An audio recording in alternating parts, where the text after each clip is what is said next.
Just దేవుళ్ళందరూ ఒక్కటే, పేర్లు మాత్రం పేరు అన్నందుకే చంపేశారు కదా. మరి కొన్నేళ్ల తరబడి సనాతన ధర్మంపై దాడి చేస్తున్న మిమ్మల్ని చేయాలి?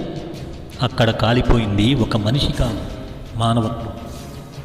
దిక్కులేని హిందువులారా, ఇంకా సెక్యులర్గానే బ్రతుకుతారా? మరెంతో కాలం లేదు మనల్ని తగలబెట్టడానికి.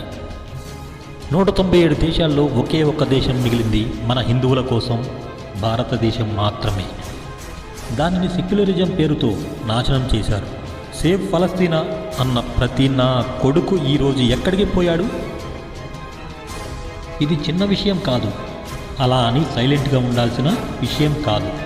నేడు ఒక హిందువు కాలిపోయాడు, రేపు కొన్ని వేల హిందువులకు అది చితిమంట. ఇప్పటికైనా మేల్కొంటారా? ఇది హిందువుల చివరి ధిక్కార స్వరం. పోరాటమే మన ఊపిరి. మా అస్తిత్వం కోసం మా ప్రాణాలైనా అర్పిస్తాం. గుర్తుపెట్టుకోండి, హిందువుల మీద మీరు దాడి చేయగలరేమో, హిందూ మతాన్ని అంతం చేయాలనుకోవడం మీ మూర్ఖత్వం. హిందువులారా, ఈరోజు మాట్లాడకపోతే రేపు మాట్లాడే హక్కు కూడా రేపు ఉండదు. ఇప్పటికైనా మేల్కోండి.